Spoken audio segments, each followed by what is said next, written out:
Bonjour à tous et bienvenue sur Chess.me. Aujourd'hui, je vous propose une vidéo rapide pour les débutants pour comprendre comment commencer une partie d'échecs avec un peu de stratégie, le centre, la vitesse, comprendre ce qu'il faut faire parce que c'est souvent votre problème quand vous commencez à jouer aux échecs, vous ne savez pas du tout quoi faire.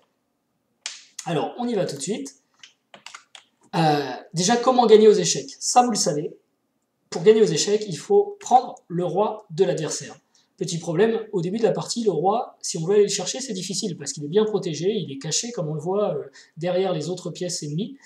Et donc, à moins que l'adversaire ne soit très faible et se fasse prendre dans les célèbres mat du berger, voilà, ou le mat des lions, encore pire, en 2 coups, échec et mat, eh bien, à moins de ça, il va falloir en général être un peu plus subtil pour gagner.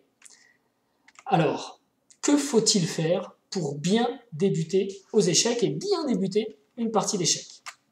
Tout d'abord, il faut comprendre qu'il y a 2 camps aux échecs. Il y a 2 camps. Le vôtre et celui de l'adversaire, divisé par la ligne verte que je viens de tracer. Dans votre camp, c'est chez vous. C'est chez nous. Et de l'autre côté, c'est chez eux. C'est dans le camp de l'adversaire. Alors, que faut-il faire? Eh bien, il faut défendre les cases qui se trouvent dans votre camp, et puis essayer de s'infiltrer progressivement dans le camp adverse. Donc les cases à attaquer sont de l'autre côté de cette ligne médiane. Voilà, donc déjà on a 2 camps. Pour défendre et attaquer, vous disposez d'une armée, toute une armée à votre disposition. Il ne s'agit pas d'attaquer d'entrée de jeu avec les généraux. N'envoyez pas le roi, n'envoyez pas la dame, tout seul, l'un ou l'autre, à l'attaque. Ils sont voués à l'échec. Il ne faut pas envoyer un général en infiltration. Au contraire, il faut sortir les fantassins et la cavalerie d'abord. Donc dans quelle direction d'ailleurs sortir les fantassins, la cavalerie? Eh bien, vers le centre.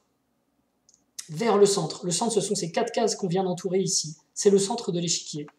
Et pourquoi? Eh bien, parce qu'occuper le centre, c'est être au plus proche de partout à la fois sur l'échiquier.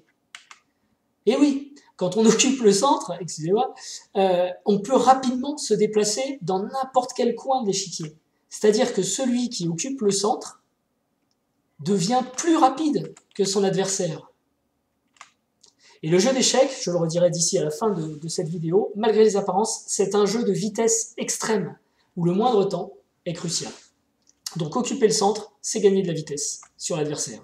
Donc pour résumer, pour pouvoir mater l'adversaire, je dois d'abord faire un certain nombre de choses. Je dois d'abord défendre mon camp, et puis infiltrer le camp adverse. Je dois mobiliser mon armée, parce que je ne vais jamais pouvoir mener une attaque si je ne mets pas toute mon armée à travailler ensemble, en direction du centre, parce que c'est là que c'est le plus rapide, c'est là que je vais gagner de la vitesse, et en commençant par les fantassins, c'est-à-dire les pions, c'est-à-dire du plus petit au plus grand, les pions, les cavaliers, les fous, les tours, la dame. Et ça, c'est un début de partie idéal pour avoir une chance de gagner aux échecs. Donc, un début de partie de rêve serait à peu près cette position-là, où on voit qu'on a fait tout ce qu'il faut, c'est-à-dire 2 pions occupent le centre, on a bougé les 2 pions au centre, ici, voilà, soutenus par les cavaliers, eux-mêmes soutenus par les fous, tous en direction du centre toujours, le roi est à l'abri dans son petit roc, donc il ne risque rien, et les tours sont liées, c'est-à-dire qu'elles communiquent entre elles et elles vont pouvoir se lancer à l'attaque sur les lignes ouvertes ou les lignes qu'on va ouvrir. On est prêt pour l'assaut, c'est la configuration idéale de rêve. Les échecs, je l'ai dit, sont un jeu de vitesse. Donc ici, ne jouez pas 2 fois la même pièce tant que vous n'avez pas sorti les autres. Il faut jouer qu'une seule fois une pièce dans l'ouverture et toutes les développer les unes après les autres. Si vous consommez trop de temps à jouer toujours la même pièce, fatalement les autres vont rester à la maison pendant que votre adversaire lui va sortir ses pièces et aura mobilisé une armée beaucoup plus forte que vous dans le même temps que vous. Donc il faut sortir ces pièces une par une et ne pas jouer 2 fois la même pièce dans l'ouverture. Et voilà, vous savez tout, vous en savez en tout cas assez pour bien débuter vos parties, et donc je vous souhaite bonne chance et à bientôt sur Chess.me. Ciao.